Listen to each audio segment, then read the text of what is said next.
Bismillahirrahmanirrahim. Assalamualaikum warahmatullahi wabarakatuh. Perkenalkan, nama saya Sucino Sophia dari Prodi Pendidikan Agama Islam Universitas Singapura Bangsa Karawang. Di video kali ini saya akan mereview materi filsafat pendidikan agama Islam. Di sini ada 6 materi, di antaranya yaitu pendidikan multikultural. Oke, next. Untuk materi pertama yaitu pengertian multikultural. Secara sederhana, multikulturalisme dipahami sebagai pengakuan bahwa sebuah negara atau masyarakat adalah beragam dan majemuk. Dapat pula diartikan sebagai kepercayaan kepada normalitas dan penerimaan keanekaragaman.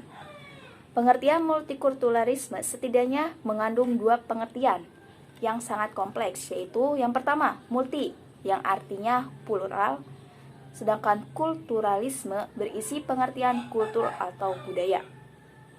Pendidikan multikultural adalah merupakan suatu wacana yang lintas batas karena terkait dengan masalah-masalah keadilan sosial atau social justice, demokrasi, dan hak asasi manusia, tulus dan toleran terhadap keanekaragaman budaya yang hidup di tengah-tengah masyarakat plural. Istilah pendidikan multikultural dapat juga digunakan pada tingkat deskriptif atau normatif yang menggambarkan isu-isu dan masalah-masalah pendidikan berkaitan dengan masyarakat multikultural. Lebih jauh lagi mencakup pengertian tentang pertimbangan terhadap kebijakan dan strategi-strategi pendidikan dalam masyarakat multikultural. Pendidikan multikultural harus mencakup subjek-subjek seperti toleransi, tema-tema tentang perbedaan etnokultural, agama, bahaya diskriminasi, penyelesaian konflik, HAM atau hak asasi manusia, mediasi, demokrasi dan pluralitas, kemanusiaan universal, dan subjek-subjek lain yang relevan. Kemudian, ada tujuan pendidikan multikultural. Nah, tujuan pendidikan multikultural ini ada 2. Yang pertama yaitu tujuan awal. Tujuan sementara karena tujuan ini hanya berfungsi sebagai perantara agar tujuan akhir tercapai dengan baik. Pada dasarnya, tujuan awal pendidikan multikultural yaitu membangun wacana pendidikan, mengambil kebijakan dalam dunia pendidikan dan mahasiswa jurusan ilmu pendidikan ataupun mahasiswa umum. Kemudian yang kedua, itu ada tujuan akhir. Nah, tujuan akhir ini adalah peserta didik tidak hanya mampu memahami dan menguasai materi pelajaran yang dipelajarinya, akan tetapi diharapkan juga bahwa para peserta didik akan mempunyai karakter yang kuat untuk selalu bersikap demokratis, pluralis, dan humanis. Karena ketiga hal tersebut adalah ruh pendidikan multikultural. Kemudian ada metode dan pendekatan pendidikan multikultural. Yang pertama yaitu metode kontribusi. Penerapan metode ini, pembelajar diajak berpartisipasi dalam memahami dan mengapresiasi kultur lain. Kemudian, menyertakan pembelajar memilih buku bacaan bersama, melakukan aktivitas bersama, lalu mengapresiasikan event-event bidang keagamaan maupun kebudayaan yang terdapat dalam kehidupan masyarakat.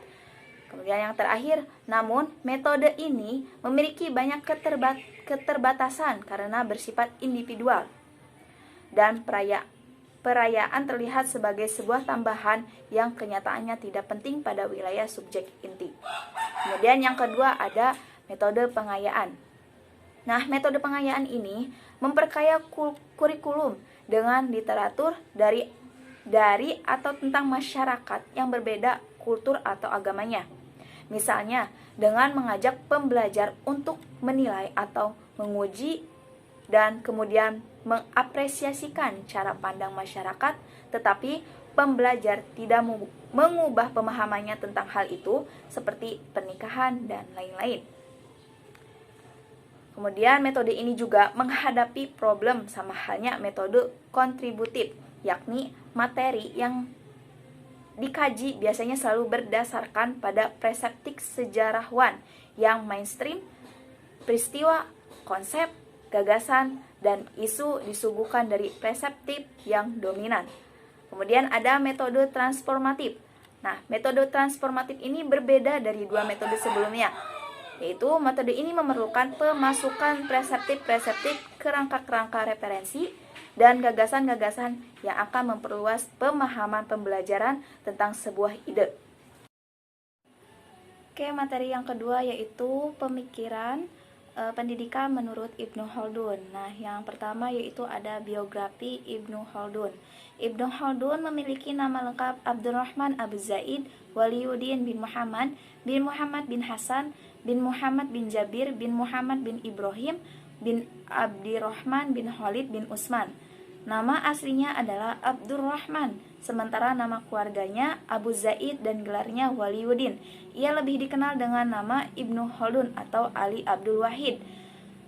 Ibnu Khaldun dilahirkan di Tunisia pada awal Ramadan, yaitu 732 Hijriah atau pada tanggal 27 Mei 1332 Masehi. Ia berasal dari keluarga yang terkemuka di mana garis keturunan dari pihak ayahnya, kecuali ayahnya yang lebih intens di bidang pendidikan merupakan ahli dalam bidang politik. Oleh karena itu, guru pertama Ibnu Khaldun adalah ayahnya sendiri. Kemudian ada pemikiran-pemikiran pendidikan menurut Ibnu Khaldun. Yang pertama yaitu peserta didik dan pendidik. Nah, pendidik adalah dalam pandangan Ibnu Khaldun haruslah orang yang berpengetahuan luas dan mempunyai kepribadian yang baik, karena selain sebagai pengajar di dalam kelas, pendidik juga harus menjadi contoh atau suri tauladan bagi peserta didiknya. Kemudian ada peserta didik. Beliau menganjurkan agar guru-guru mempelajari sungguh-sungguh perkembangan akal pikiran murid-muridnya, karena pada awal hidupnya belum memiliki kematangan pertumbuhan. Kita telah menyaksikan kebanyakan guru pada masa itu tidak mengetahui metode pengajaran dan cara penggunaannya, sehingga mereka hadir di depan murid-muridnya dengan mengajarkan permasalahan yang sulit dipahami. Dan mereka menyuruh agar memecahkan atau menganalisanya, dan mereka menduga bahwa cara demikian akan memperkembangkan pengajaran dan mengandung kebenaran, padahal kemampuan menerima pengetahuan di kalangan murid dan kematangannya berkembang secara bertahap. Itulah sebabnya murid mula-mula lemah pemahamannya terhadap keseluruhan ilmu, kecuali dengan jalan mendekati dan memperbaiki dengan menggunakan contoh-contoh yang dapat diamati dengan panca indera.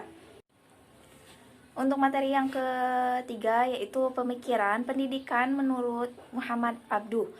Muhammad Abduh lahir di Delta Nil atau yang sekarang wilayahnya Mesir, meninggal di Iskandaria pada tanggal 11 Juli 1905 pada umur 55 tahun.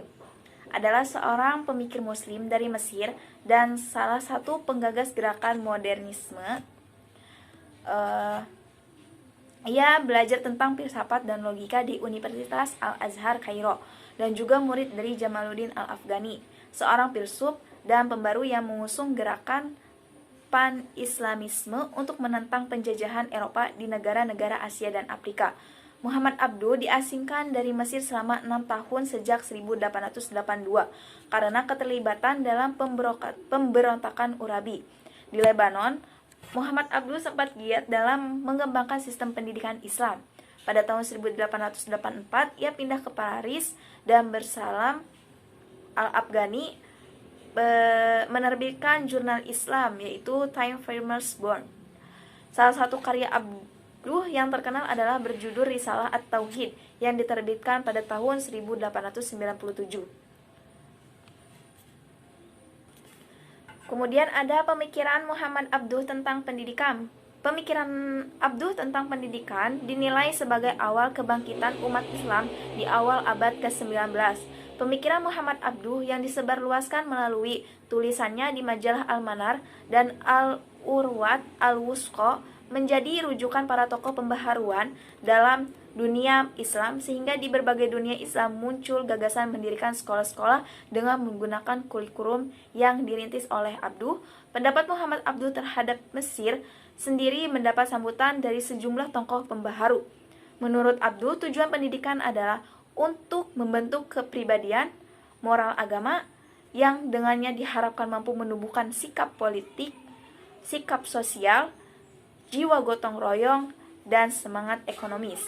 Kesalahan sistem pendidikan dan orientasi serta tujuannya mengakibatkan kelemahan umat Islam yang sekaligus memperlemah dan merendahkan agama Islam.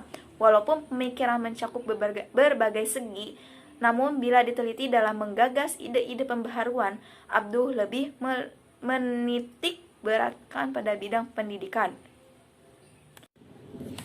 Untuk materi yang keempat yaitu tentang pemikiran pendidikan menurut Ahmad Dahlan atau pendiri Muhammadiyah. Biografi Ahmad Dahlan yaitu Kiai Haji Ahmad Dahlan memiliki nama kecil Muhammad Darwis. Ia lahir dari sebuah keluarga muslim di Kauman, Yogyakarta pada 1 Agustus 1868. Sebutan Kiai Haji Ahmad Dahlan itu sendiri didapatkan saat setelah kembalinya menunaikan ibadah haji dari Mekah. Ia merupakan keturunan ke-12 dari Maulana Malik Ibrahim, salah satu seorang wali songo dalam penyebaran agama Islam di tanah Jawa. Ayahnya Kiai Haji Ahmad Dahlan bernama Kiai Haji Abu Bakar bin Kiai Haji Sulaiman, seorang ulama dan khotib di Masjid Besar Kesultanan Yogyakarta. Ibunya bernama Siti Aminah, putri dari Haji Ibrahim yang juga menjabat penghulu Kesultanan Yogyakarta, Ngayogyakarta Hadiningrat pada masa itu. Kemudian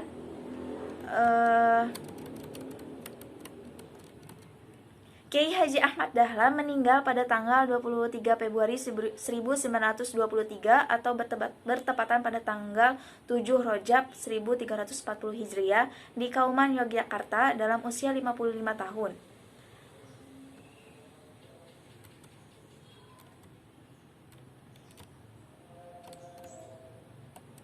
Mendirikan Muhammadiyah. Melihat kondisi umat Islam yang pada waktu itu cukup kritis, terutama menyangkut ilmu pengetahuan baik agama maupun umum, sehingga Kiai Haji Ahmad Dahlan terdorong untuk mendirikan organisasi yang kemudian dinamakan Muhammadiyah.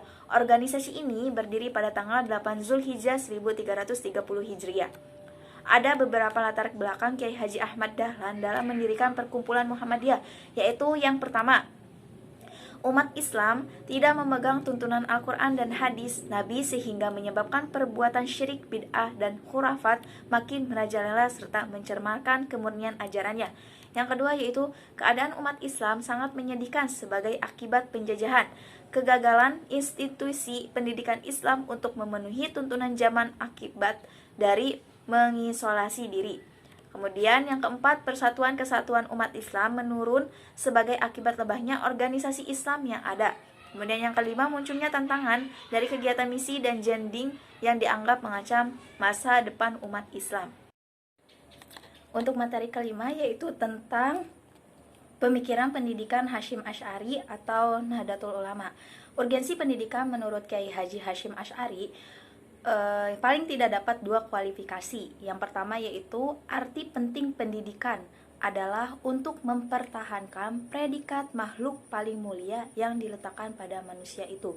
Kemudian yang kedua yaitu urgensi pendidikan terletak pada kontribusinya dalam menciptakan masyarakat yang berbudaya dan beretika. Pemikiran Kiai Haji Hasyim Asy'ari ini sejalan dengan pemikiran pendahulu, yaitu Ibnu Jam'ah. Beliau mengatakan bahwa kesibukan dalam mengamalkan suatu ilmu karena Allah itu lebih utama daripada melakukan aktivitas ibadah sunnah yang berupa sholat, puasa, tasbih, dan sebagainya. Karena manfaat ilmu itu merata untuk pemiliknya dan umat manusia lainnya, sementara ibadah sunnah terbatas untuk pemiliknya saja. Jika dicermati, kedua urgensi pendidikan yang ditawarkan oleh Kiai Haji Hasyim Asy'ari sudah sesuai dengan Undang-Undang Dasar Nomor 20 Tahun 2003 tentang Sisdiknas yang berbunyi pendidikan nasional berfungsi mengembangkan kemampuan dan membentuk watak serta peradaban bangsa yang bermartabat dalam rangka mencerdaskan kehidupan bangsa, bertujuan untuk berkembangnya potensi peserta didik agar menjadi manusia yang beriman dan bertakwa kepada Tuhan Yang Maha Esa, berakhlak mulia, sehat, berilmu, cakap, kreatif, mandiri, dan menjadi warga negara yang demokratis serta bertanggung jawab. Kemudian tujuan pendidikan menurut Kiai Haji Hashim Asy'ari. Tujuan ideal Kiai Haji Asy'ari adalah untuk membentuk masyarakat yang beretika tinggi, akhlak al-karimah. Rumusan itu secara implisit dapat terbaca dari beberapa hadis dan pendapat para ulama yang dikutipnya. Kemudian untuk menuangkan pemikiran tentang pendidikan Islam, Kiai Haji Asy'ari telah merangkum sebuah kitab karangannya yang berjudul Adab al-Alim wal al-Muta'alim. Dalam kitab tersebut, beliau merangkum pemikiran tentang pendidikan Islam ke dalam 8 poin.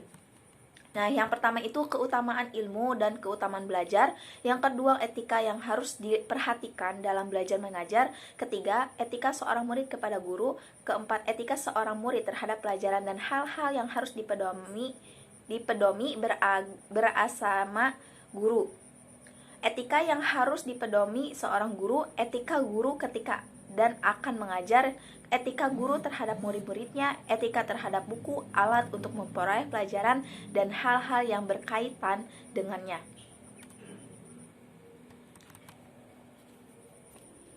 Kemudian untuk materi terakhir yaitu pemikiran pendidikan menurut Persatuan Islam atau yang biasa disebut dengan Persis. Nah, sejarah berdirinya Persatuan Islam atau Persis.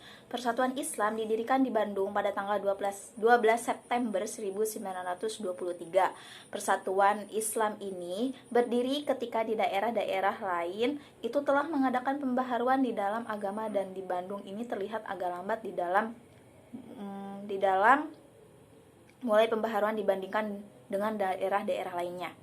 Pada tahun 1913 telah didirikan Serikat Islam yang berkembang dengan pesat. Menyadari hari itu, beberapa tokoh memiliki keinginan untuk mendirikan sebuah organisasi Islam. Ide pendirian organisasi ini berasal dari pertemuan yang disebut Keduri yang diadakan di rumah salah seorang anggota yang berasal dari Sumatera, namun sudah menetap di Bandung. Mereka adalah keturunan dari 3 keluarga yang pindah dari Palembang. Hubungan mereka sangat erat antara yang satu dengan yang lainnya karena di antara putra-putri mereka diikat dengan tali perkawinan. Kemudian dengan adanya hubungan yang erat, mereka bisa mengadakan studi agama Islam secara bersama-sama. Karena mereka sudah lama tinggal di Bandung, mereka tidak merasa menjadi orang Sumatera, namun mereka merasa menjadi sebagai orang Sunda. Persis didirikan dengan tujuan untuk memberikan pemahaman Islam yang sesuai dengan aslinya yang dibawa oleh Rasulullah SAW, memberikan pandangan berbeda dari pemahaman Islam tradisional yang dianggap sudah tidak orisinal karena bercampur dengan budaya lokal, sikap taklid buta, sikap tidak kritis, dan tidak mau menggali Islam lebih dalam dengan membuka kitab-kitab hadis yang sahih. Kemudian usaha-usaha pendidikan Persatuan Islam atau Persis. Dalam bidang pendidikan, Persis mendirikan sebuah madrasah yang mulanya dimaksud untuk anak-anak dari anggota Persis. Tetapi kemudian madrasah ini diluaskan untuk dapat menerima anak-anak lain. Kursus-kursus dalam masalah agama untuk orang-orang dewasa mulanya juga dibatasi pada anggota-anggotanya. Hasan dan Jam-Jam mengajar pada kursus-kursus ini yang terutama membahas soal-soal iman serta ibadah dengan menolak segala kegiatan bid'ah. Masalah-masalah yang sangat menarik masyarakat pada waktu itu seperti poligami dan nasionalisme juga dibicarakan. Kemudian HIS merupakan lembaga untuk memperoleh pendidikan barat, khususnya mempelajari bahasa Belanda. Nah, sebagai kunci untuk pendidikan lanjut, pintu kebudayaan barat, dan syarat untuk memperoleh pekerjaan. Bahasa Belanda memberikan prestige dan memasukkan seseorang ke dalam golongan intelektual dan elit. Kursus mulo dimaksud sebagai sekolah rendah dengan program yang diperluas dan bukan sebagai sekolah menengah. Sebagai guru diangkat mereka yang memiliki ijazah HA atau Hofdet, kepala sekolah atau diploma untuk pelajaran tertentu.